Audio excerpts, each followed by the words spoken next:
안녕하세요. 스포츠에라입니다. 사랑하는 구독자 및 처음 보신 분들, 고배당 당첨 인증합니다.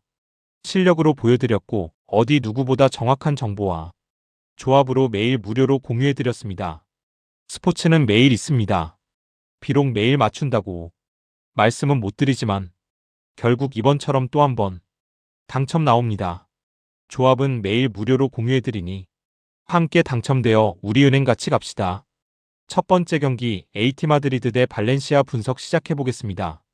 아틀레티코는 시메온의 특유의 단단한 구조를 유지하며 홈에서 압도적이다.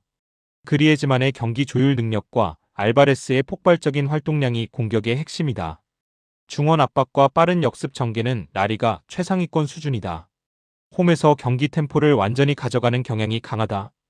결장자 이슈가 있지만 전체 스쿼드 밸런스는 크게 흔들리지 않는다. 발렌시아의 빌드업을 강한 압박으로 끊고 지속적으로 주도권을 잡을 것이다. 발렌시아는 젊은 스쿼드 중심이라 기복이 크고 원정에서 더 흔들린다. 육무를 기록했듯 쉽게 무너지지는 않지만 이기는 힘은 부족하다. 하비게라의 창의성, 듀로의 마무리가 공격의 거의 전부다. 상대가 라인을 올릴 때 뒷공간을 찌르는 카운터가 유일한 해법이다. 메트로폴리타노 원정에서는 수비 라인을 크게 내리고 실리를 택할 전망이다.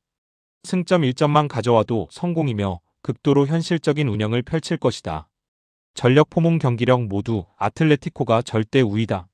발렌시아는 버티기에 집중하겠지만 90분 동안 막아낼 체급이 아니다. 특히 아틀레티코 홈에서 어린 선수들이 흔들릴 가능성이 높다. 아틀레티코가 초중반 주도권을 완전히 잡고 안정적으로 경기를 풀 전망이다. 전후반 내내 우위를 점하며 무난한 승리를 가져갈 것이다. 두 번째 경기 토리노 대 크레모네스의 분석 시작해보겠습니다. 토리노는 최근 3연패로 분위기가 매우 가라앉은 상태다. 수비 조직력이 흔들리고 득점력도 답보 상태다. 사파타의 피지컬 버티기가 공격 전개 핵심이며 아담스의 침투가 더해져야 한다. 홈에서는 활동량을 올려 압박 강도를 높일 가능성이 크다. 분위기 반전을 위해 초반부터 적극적인 전방 압박을 시도할 것이다. 벼랑 끝 상황이라 의지투지 면에서는 평소보다 나은 모습이 예상된다. 크레모네세는 니콜라 감독의 실리 축구가 완성되며 꾸준한 승점을 쌓고 있다. 바디의 움직임과 보나졸리의 결정력은 토리노 뒷공간을 공략하기에 적합하다. 강한 수비 블록과 빠른 전환이 팀의 가장 큰 장점이다. 수비 핵심 바스키로토가 버티며 단순한 측면 크로스 대응도 매우 안정적이다. 경기를 크게 흔들지 않고 실수 최소화에 초점을 맞출 가능성이 크다.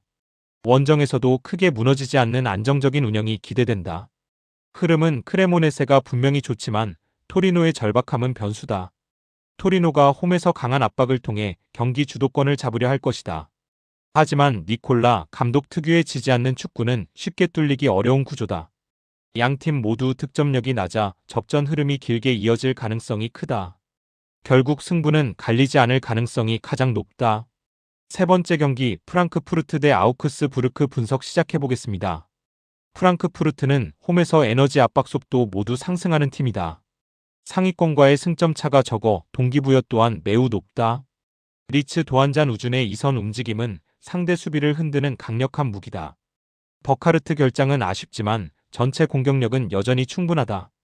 초반부터 강한 압박과 빠른 템포로 경기 주도권을 잡을 가능성이 크다. 아우크스부르크의 약한 원정 수비를 집중 공략하며 다득점을 노릴 것이다. 아우크스부르크는 원정에서 유난히 약하며 수비 붕괴가 자주 나온다. 8패라는 수치는 경기 내내 집중력 유지가 어렵다는 증거다. 승점을 얻기 위해서는 깊은 라인 형성과 세트피스 의존도가 필수적이다. 핀 다멘 골키퍼의 선방은 절대적으로 중요하다. 공격 전개는 단순하며 체력 피지컬을 앞세운 방식이 주류다. 현실적으로 승보다 무승부를 노리는 운영이 예상된다. 전력 경기력 홈원정 지표 모두 프랑크푸르트 우위가 확실하다. 아우크스부르크는 원정에서 수비가 쉽게 와해되는 구조적 문제가 있다. 경기 흐름은 프랑크푸르트가 초반부터 완전히 잡을 가능성이 크다. 아우크스부르크가 버텨내도 90분 전체를 버티기엔 역부족으로 보인다. 홈팀이 안정적으로 승리를 챙길 경기다. 네 번째 경기 메넨글라트바흐 대 볼프스부르크 분석 시작해보겠습니다. 글라트바흐는 최근 5경기 4승 1무로 흐름이 매우 좋다. 공격력은 리그에서도 상위권이지만 수비 불안이 여전히 숙제다. 탑바코비치의 득점 감각이 절정에 올라 있어 믿을 만하다. 오노라의 패스 세트피스 능력은 공격 전개의 핵심이다. 홈 이점과 최근 폼이 맞물려 공격적으로 운영할 가능성이 크다. 다만 결장자가 많아 수비 밸런스 유지가 관건이다. 볼프스부르크는 경기력 자체가 기복심하고 후반 집중력이 떨어진다. 기대했던 화력은 거의 없고 골 결정력이 심각하게 낮다. 다수의 부상자 결장자가 발생하며 전술적 완성도가 무너진 상태다. 강한 전방 압박으로 상대 실수를 유도하는 것이 유일한 답이다. 하지만 원정 7패 기록에서 보이듯 위험 관리 능력이 부족하다. 경기 운영이 불안정하며 실수 빈도가 매우 높다. 두 팀 모두 수비가 불안해 다득점 양상이 매우 유력하다. 그러나 최근 상승세온 경기력은 글라트바흐 쪽으로 확실히 기운다. 볼프스부르크는 조직력 결정력 모두 무너져 있어 반등 여지가 적다. 경기 주도권은 글라트바흐가 가져갈 가능성이 높다. 안정적인 흐름은 글라트바흐 승이다. 5번째 경기 장크트 파울리 대 하이덴하임 분석 시작해보겠습니다. 파울리는 압박과 활동량이 강점이지만 결정력이 매우 낮다. 9패는 일부 리그 템포에 아직 적응하지 못했다는 의미다. 홈에서는 팬들의 강한 응원으로 에너지 레벨이 크게 올라간다. 투지 압박을 기반으로 경기 초반 주도권을 잡으려 할 것이다. 하지만 뒷공간 노출과 수비 복귀 속도 문제는 여전히 크다. 공격이 단조롭고 변수가 적어 득점 기대치는 높지 않다. 하이덴하임은 피지컬 세트피스 중심의 짠물 운영이 특징이다. 이번 시즌은 강등권에 가까운 불안한 흐름을 보이고 있다. 원정에서는 더욱 소극적으로 라인을 낮추고 실점 최소화에 집중한다. 공격 기여는 떨어지지만 수비 조직력은 나쁘지 않다. 기본적으로 실리 운영을 통해 승점 1점을 최우선 목표로 한다. 결장자 이슈는 있지만 팀 구조가 단단해 파급력은 제한적이다. 두 팀 모두 공격력보다 수비 불안이 먼저 드러나는 팀들이다. 경기 양상은 매우 거칠고 밀도 높은 진흙탕 싸움이 될 확률이 높다. 홈 이점은 파울리가 같지만 결정력 부족은 쉽게 해결되지 않는다. 하이덴하임은 실리 운영으로 실점 최소화를 선택할 것이다.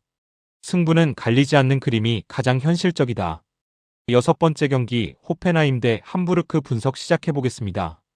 호펜하임은 공격 템포가 매우 빠르고 패스 전개가 화려하다. 챔스권 경쟁을 위해 이번 홈 경기는 반드시 잡아야 하는 경기다.